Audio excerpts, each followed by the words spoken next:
네, 이렇게 또 귀한 교회에 초청을 받아서 또 귀하신 오목사님과 사모님 섬기시는 교회에서 말씀을 나누게 되어서 하나님께 감사드리고 또 여러분께 감사드립니다.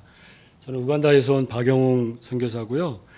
제가 어떻게 저희가 하는 사역을 잠깐 소개를 드리고 말씀을 나누는 게 좋겠다 그래서 방법을 생각하다가 저희가 원래 그 팀 사역을 하기 때문에 작은 소식지를 만드는데 그걸 한동안 만들다가 그 중단해서 작년 연말에 12월 달에 다시 시작했어요. 그래서 작년 12월 달에 만든 거하고 이번 6월 달에 나온 거 간단하게 보여드리면서 거기에 저희의 현황이 가장 잘 나타났더라고요. 그래서 잠깐 한 5분 정도 보여드릴게요.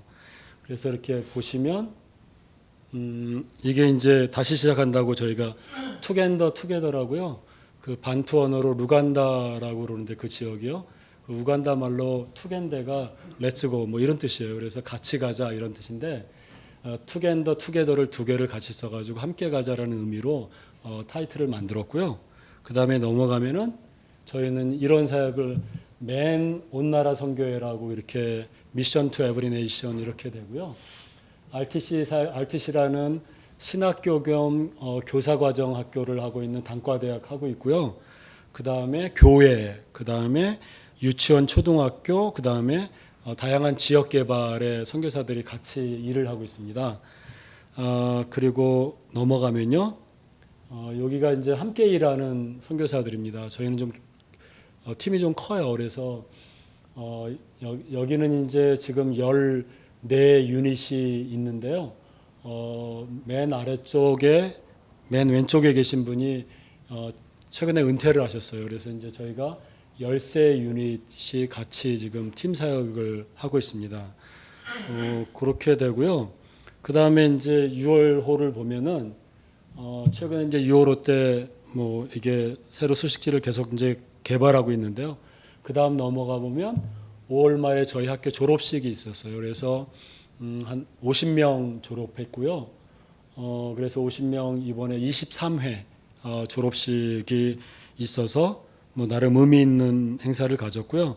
그 다음에 보면은 그 저희 학교 교장이 바뀌었어요. 그래서 그 2월 말에 그래서 이 앞전에 교장을 4년 동안 하셨던 유영열 선교사님이고요. 그 이취임식을 하는 행사 후에 찍은 사진이고요. 그 다음 페이지에 나오신 분이 맨 왼쪽에서 두 번째 계신 분이 미국에서 목회하시다가 선교사가 되셔서 우간다에서 함께 사역하시는 분인데요. 저희 새로운 교장으로 임명을 받으셨어요. 그리고 그 다음 넘어가 보면 이게 이제 저희가 13 유닛이 같이 있기 때문에 선교사 자녀가 제법 있는데요. 보통 아이들이 크면은 이제 중고등학교 때부터 보딩 스쿨을 가고 그다음에 대학 가면은 한국이나 미국이나 그 외 나라로 공부를 하러 가기 때문에 큰 애들은 떠났고 작은 아이들 저희 지금 캠퍼스나 컴파운드에 같이 지내는 아이들 찍은 사진이고요. 젊은 선교사님들이 좀 계세요. 그다음에 그 다음 페이지 가면은 저희가 1년에 2번씩 그 자체 컨퍼런스를 하는데요. 요번에 문화적인 민감성이라는 주제를 가지고 어떻게 다양한 다른 문화를 우간다 문화 특별히 선교지 문화와 우리가 고유하게 갖고 있는 문화를 어떻게 잘 극복해서 이해해서 올바른 관계로 나아갈까 그런 고민을 같이 하면서 강사를 초청해서 컨퍼런스를 가졌고요. 그 다음 페이지 넘어가면 저희가 이제 학교가 약간 좀 커지면서 학교를 이전하려고 캠퍼스를 새롭게 개발하고 있어요. 그래서 지금은 한 도서관하고 정보센터, 그 다음에 다용도 홀, 그 다음에 기숙사 등이 이렇게 건축이 됐는데요. 한 50% 정도 완공이 됐는데요. 그래서 이제 저희가 이제 기도 제목을 나누기 위해서 이걸 실었고요. 그 다음 페이지 넘어가면은 3가지 기도 제목 그 선교부에서 만들었는데 저희가 이제 정식 대학과정을 하긴 했었는데 남아공 쪽 학교하고 연결을 학위 조인을 해가지고 하고 있다가요. 이제 최근 한 몇 년 전부터 우간다 자체의 대학으로 등록을 해야겠다 그래가지고 등록 과정 지금 진행하고 있는데 거의 막바지에 왔습니다. 그래서 저희가 기대하기는 올해 말이냐 내년 초에 끝날 거라고 생각하는데요.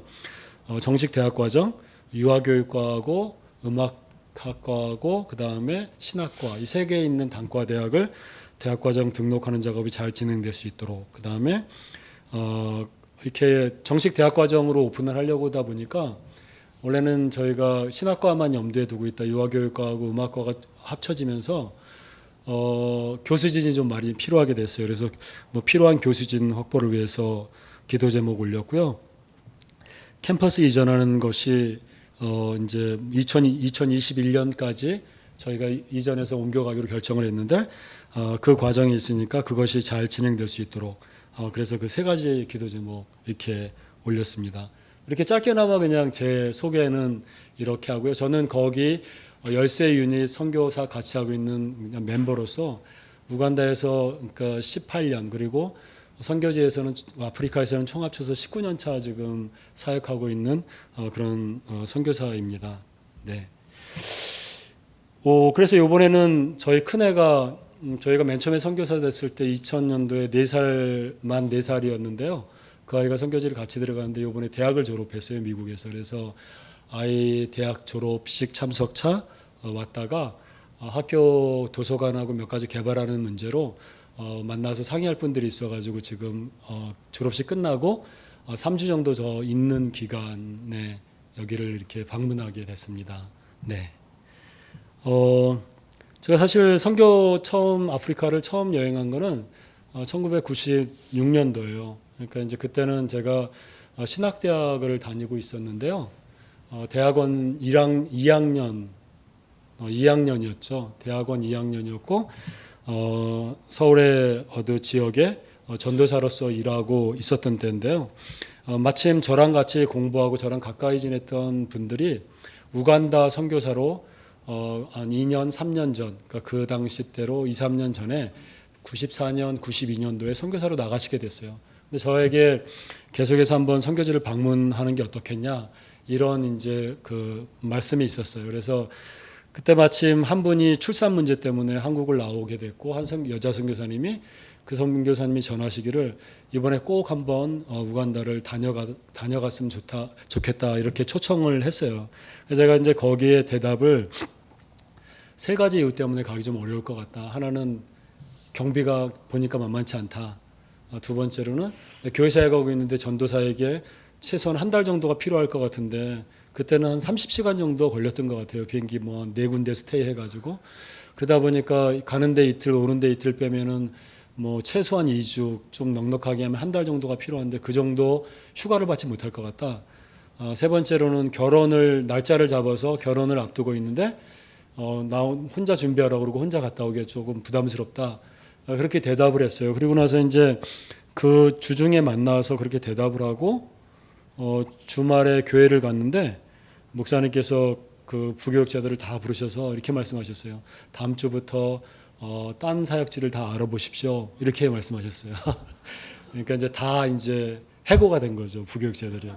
그래서 이제 그 교회는 이제 그렇게 하는 교회였어요. 그래서 한 번에 이제 갈리게 됐는데 그래서 갑자기 이제 교회 핑계는 이제 없어졌죠. 그다음에 뭐 수고했다고 뭐 이렇게 퇴직금을 주셨는데 그 퇴직금 때문에 돈이 좀 갑자기 생기게 됐고 그래서 이제 그게 좀 너무 신기해서 이런 일도 있구나. 그래서 이제 뭐 지금 집사람한테 이제 날짜를 잡아놓고 내가 이런 일이 있었는데 우간다를 한번 갔다 오라는 그런 하나님의 부르심 같다. 그랬더니 흔쾌히 얘기하더라고요. 갔다 오라고 자기 혼자 준비하면 된다고. 그래서 그냥 가게 됐어요. 바로 비행기 티켓을 사가지고 96년도 1월 달에 우간다를 여행하게 됐죠. 우간다하고 탄자니아를 이렇게 여행하게 됐는데요. 사실 저는 좀 그때까지 제가 본 것 중에 제일 좀 가난한 지역이었어요. 저도 가난하게 좀 자라긴 했는데 한국의 가난하고 비교할 수 없을 정도로 그 우간다가 되게 가난하고 진짜 어렵게 보이더라고요. 뭐 병도 많고 내전도 아직 안 끝나고 옷도 제대로 못 입고 다니고 뭐 그런 모습들을 보면서 제가 많이 이제 그 도전이 됐어요. 왜냐하면 제가 평소에 하나님께 이런 기도를 드렸는데 하나님, 저는 가난하게 자랐으니까 제가 사역지를 선택할 수 있는 선택이 주어진다면 저는 보다 가난한 지역에 사역하는 게 맞는 것 같습니다. 그렇게 하겠습니다. 그런 이제 뭐 다짐을 한두 번 했었어요. 제가 좀 부유한 곳에서 사역을 해보니까 그게 그렇게 이제 그런 기도가 이제 나오게 됐는데, 저때까지 본 것 중에 가장 가난한 지역이었어요. 그래서 이제 여행을 뭐 한 달 동안 잘 마무리하고 이제 한국으로 돌아오는 비행기 안에서 계속 이제 뭐 여행하면서 썼던 일기하고 이런 것들을 정리하면서 그래도 뭐 소감 같은 것도 마무리 짓고 뭐 그러다가 마지막에 하나님께서 비행기 안에서 그런 걸 이렇게 정리하고 있는데 저에게 그런 도전을 하셨어요. 네가 평소에 그래 가난한 적 선택한다고 여기도 올 수 있겠냐? 이렇게 물어보시는 것 같았어요. 그래서 제가 고민을 좀 많이 했어요. 그러니까 제가 말하는 가난 이 정도는 아니었던 것 같은데 여기는 조금 심한 것 같다. 이제 이런 생각 때문에 선뜻 이렇게 뭐 대답이 잘 안 나오더라고요. 그래서 고민을 많이 했는데 뭐 이제 마지막에 마지막 구간이 홍콩에서 이제 김포까지의 공항 2시간짜리 구간이었는데 그때 이제 뭐 제 스스로 아무리 생각해봐도 하나님께서 부르신다 그러는데 내가 가라 그러는데 안 가겠다는 말이 제가 갖고 있는 배운 신앙의 상식으로는 노라는 대답이 할 수 없는 거죠. 그래서 아무리 생각해봐도 뭐 예라는 대답밖에는 할 수 없더라고요. 그래서 네 그렇게 이제 짤막하게 대답을 하고 이제 여행을 마무리했죠. 그 다음에 이제 바로 결혼하고 그 다음에 새로운 사역실을 찾아서 결혼하자마자 또 어떤 교회 청년부 이제 청년대학부 사역자가 돼서 교회 사역을 시작했어요. 근데 교회 사역을 시작하면서 첫 해에는 좀 이제 뭐 선교지 갔다 온 인상이 워낙 강해서 나는 언젠가 선교지를 갈 사람인데 뭐 이런 생각이 좀 있었어요. 근데 청년부라고 갔는데 뭐 어른분들은 청년대학부가 어른들은 좀 많이 모이는 교회인데 청년대학부가 정말 작았어요. 근데 아무리 훈련해도 잘 안 되더라고요. 이렇게 봐도 잘 안 되고 저렇게 봐도 잘 안 되고 그래서 제가 이제 어떻게 하면 사역을 잘할까 이런 기도를 열심히 1년 하다가 1년 후엔 자연스럽게 기도가 바뀌어서 그렇지 나는 우간다 갈 사람인데 그냥 우간다를 위해서 지금부터 준비하는 게 맞겠다. 이 친구들은 아무리 해봐도 잘 안 되는 것 같은데 그래가지고 어떤 연말에 열심히 우간다를 위해서 아프리카의 모든 영혼을 위해서 막 기도하고 있었죠. 그랬더니 하나님께서 저에게 이제 그 응답을 주셨는데 야 네가 맡은 일이 뭔데 무엇을 위해서 기도하냐? 너 지금 하고 있는 일을 제대로 못하면 네가 아프리카 간 데를 제대로 하겠냐? 뭐 이런 식의 도전이었어요. 그렇지. 그래가지고 그때 1년까지는 안 됐을 때인데 그때를 제가 망치로 이렇게 탁 맞은 것처럼 정신이 바짝 나면서 그렇지. 그러면 하나님 내가 지금 맡기신 이 사역이 내 인생의 마지막 사역이라고 내가 생각하겠습니다. 난 여기에 올인하겠습니다. 하나님께서 이 사역하다 나를 부르셔도 내가 군소리 안 하고 최선을 다해 보겠습니다. 제가 목숨 걸고 한번 사역해 보겠습니다. 하고 사역을 했더니 내 태도를 바꾸고 사역을 했더니 사역이 참 재밌어지고 되게 활발해졌어요. 그래서 그때부터 한 3년 반 정도 모든 거 다 잊어버리고 그 사역에 완전히 몰입해가지고 정신없이 막 지내고 있었어요. 우간다도 다 잊어버리고 그냥 그 청년들하고 지내는 게 너무 좋아서 지금도 뭐 너무 가까운 동지들처럼 지내고 있는데요. 좋아서 막 사역을 하고 있었는데 어느 날 이제 그 2000년도 그러니까 99년도 말에 2000년도 초반인가 99년도 말에 우간다에 계신 선교사님이 한국에 안식년으로 나오셨어요. 그래서 가까운 지인들을 불러서 선교복을 하셨어요. 집에서. 그래서 그때 저도 있었고 한 10명 정도 초청을 받아서 그 자리에 있었는데 그분이 이제 우간다 선교가 어떻게 진행되고 있는지 쭉 이제 말씀하시더라고요. 그러면서 마지막에 사람이 필요하다. 지금 있는 이제 가정이 3가정인가 있는데 이거는 턱없이 부족하고 우리는 학교도 하려고 그러고 몇 가지 하려고 그러는데 지금 시작을 했는데 사람이 필요하니까 여기 있는 사람 중에서 와서 우리랑 같이 일하자. 그런 콜링을 하셨어요. 근데 뭐 선뜻 대답하기 쉽지 않죠. 뭐 대부분 다 가정이 있는 사람들이었는데 그래서 아무도 대답을 하고 가만히 있으니까 이분이 마지막에 이제 뭐 농담 비슷하게 어떤 말씀을 하셨냐면 사도행전에 나와 있는 그 어떤 한 부분을 얘기하시면서 사도 바울은 믿음이 좋아서 마게도니아 사람의 환상을 보고도 자기 갈 계획을 바꿔서 그 환상을 따라서 순종해서 마게도니아 쪽으로 넘어갔는데 나는 환상도 아니고 실물인데 실물이 와서 지금 오라고 얘기하는데도 이 사람들은 믿음이 얼마나 없으면 환상도 아니고 실물이 와서 그리고 잘 아는 사람이 와서 얘기를 하는데도 순종을 못하고 대답을 못할까? 뭐 이런 비슷한 얘기를 하셨어요. 그때는 뭐 농담이기 때문에 다 웃었죠.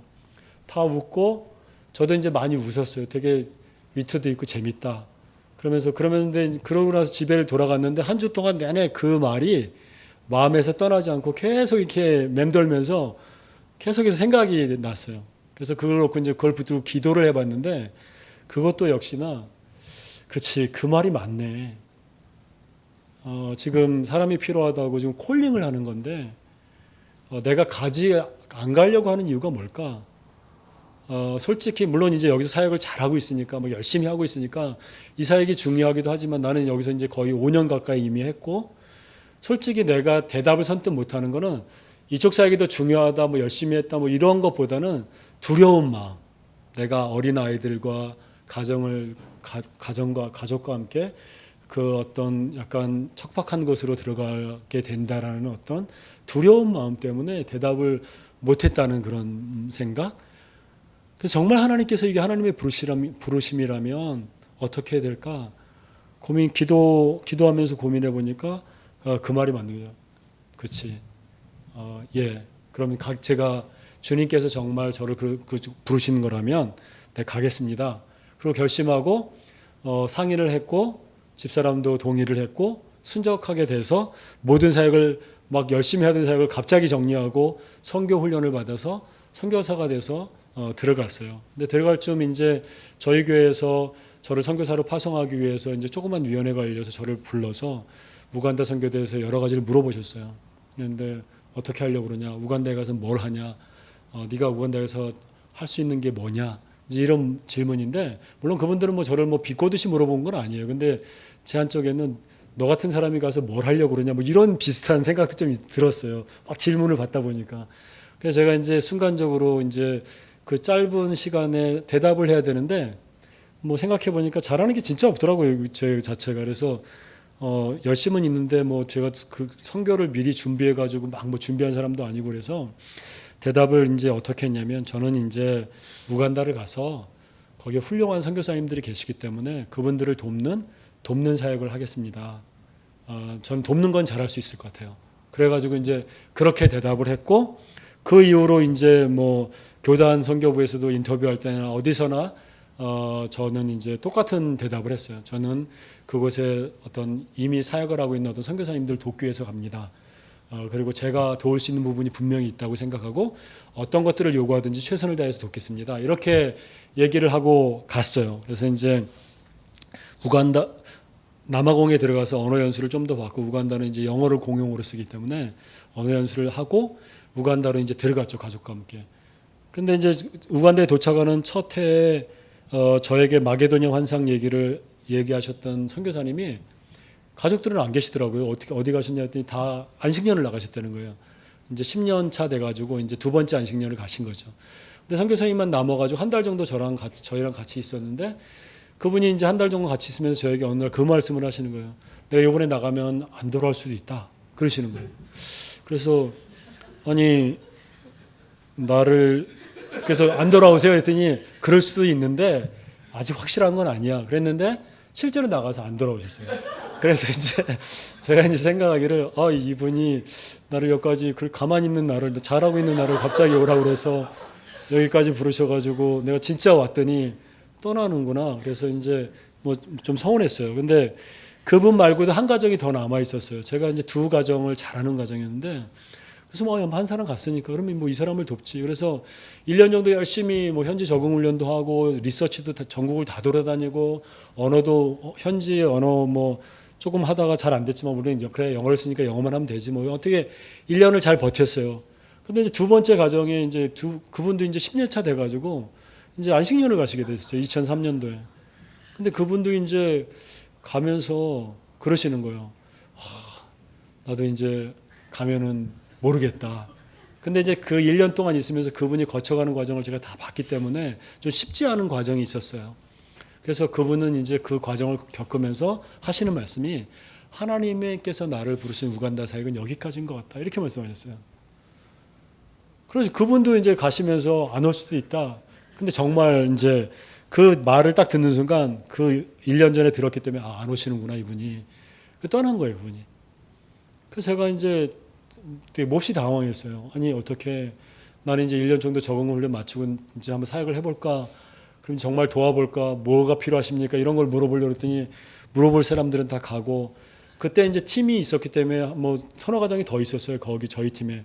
근데 저는 전혀 모르는 분들이고 1년 정도 지내보니까 선교지에 있으면 부대끼는 일들이 많아서 겪어보니까 이분들은 훌륭한 것 같지 않은데 뭐 이런 생각이 막 들었어요. 그래서 뭐 돕고 싶은 마음도 별로 안 생기고 막 그래서 이제 정도 안 붙고 그래가지고 나도 돌아가야 되나? 어떻게 해야 되지? 그리고 나는 돌아가면 교회 창피하네. 이거 뭐 1년 만에 선교지 간다고 2년 만에 언어 연수 1년 한다고 하고 돌아간다고 그럴 수도 없고 이거 어떻게 해야 되나? 막 고민하다가 기도를 하러 농장에 저희 이제 학교 농장이 뭐 1시간 정도 떨어진 곳에 농장이 있었는데요.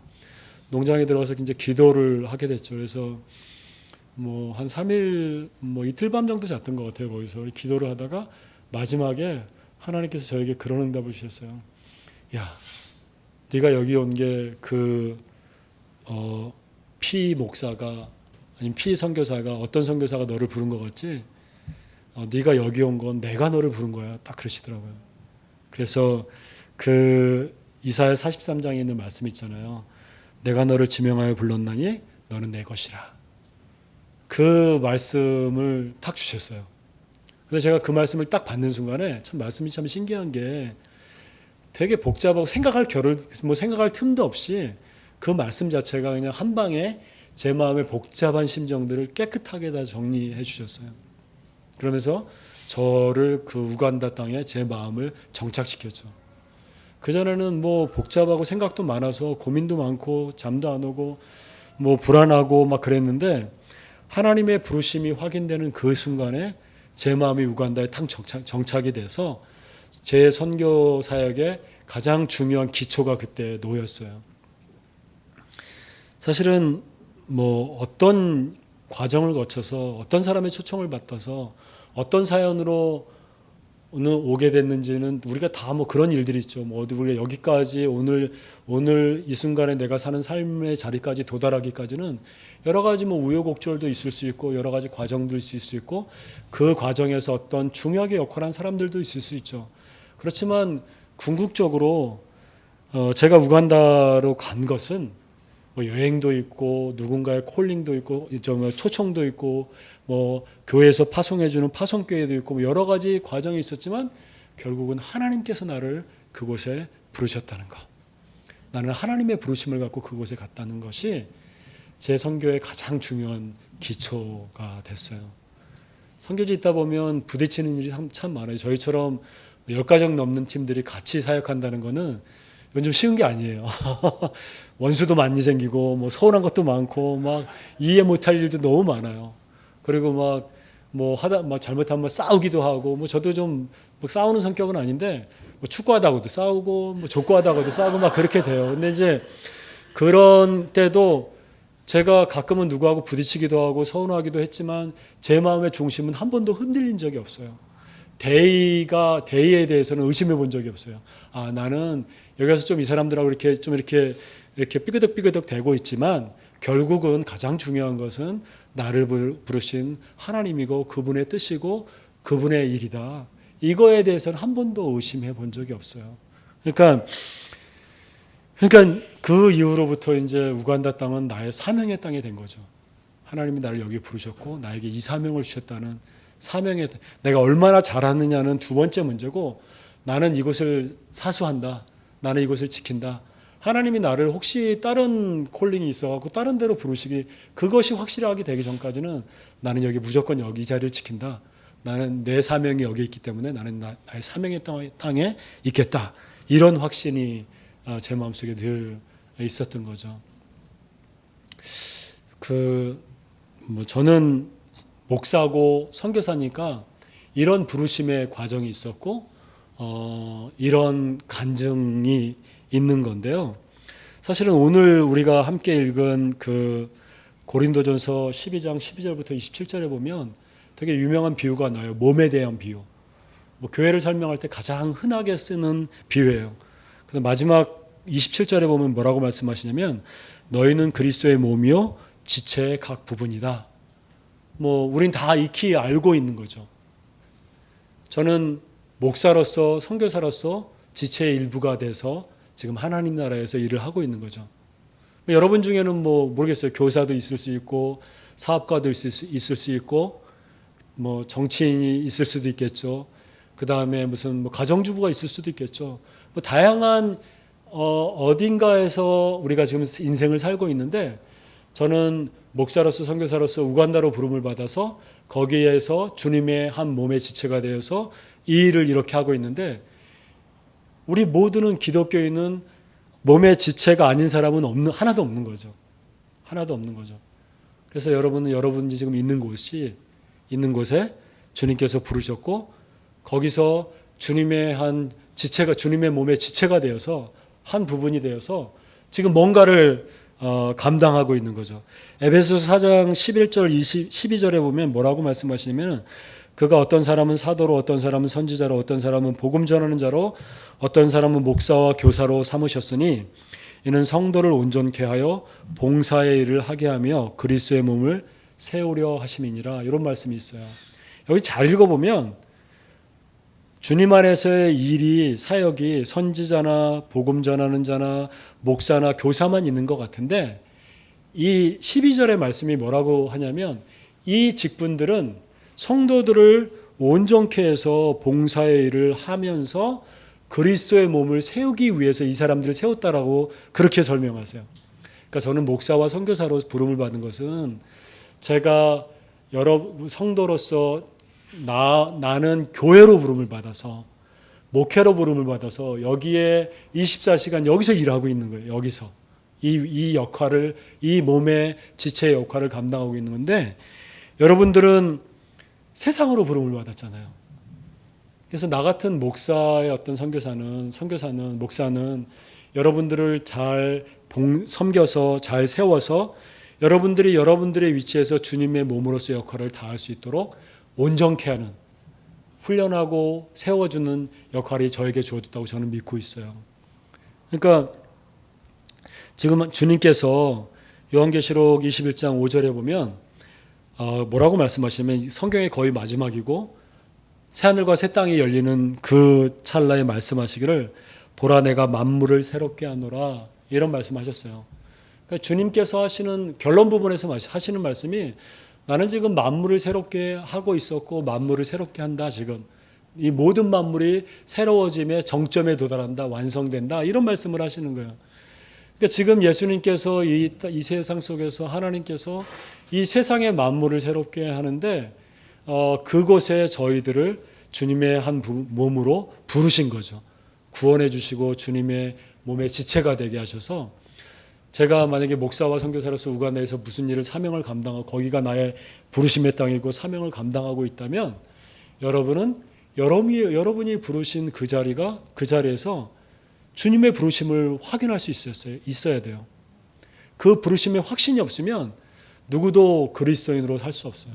제가 우간다에서 많은 선교사님들을 보고 있어요.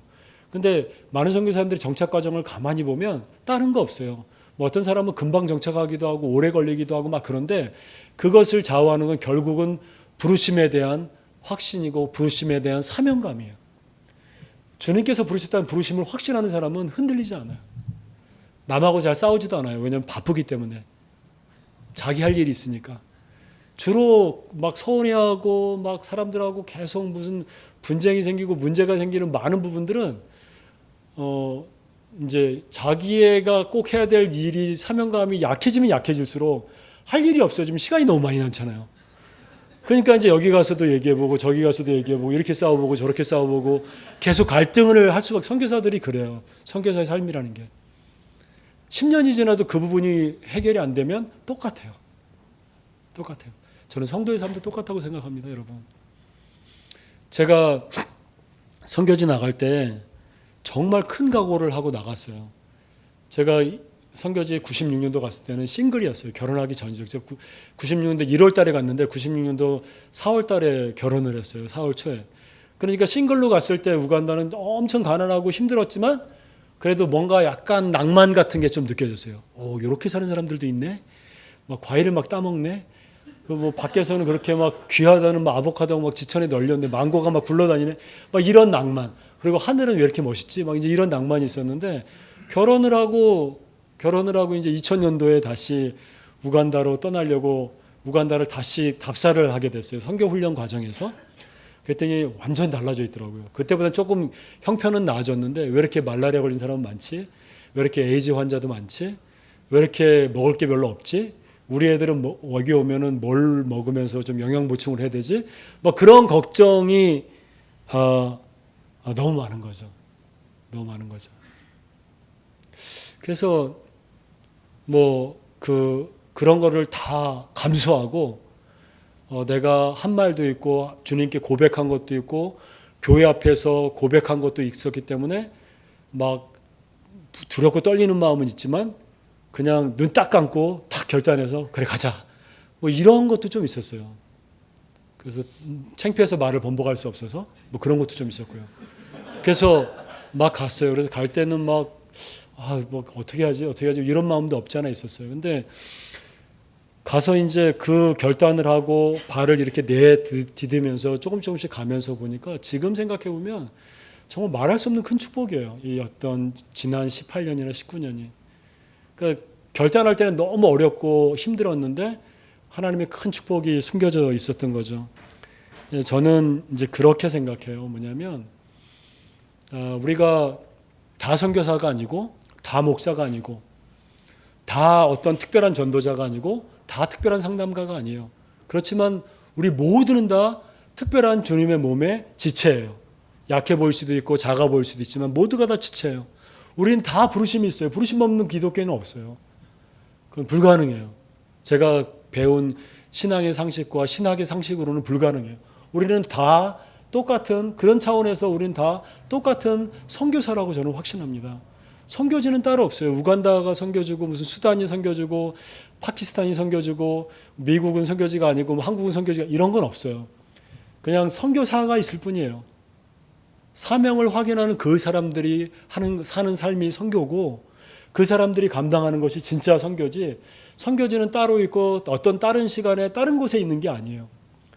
우리 모두는 선교사라는 그런 확신을 저는 가지고 있습니다.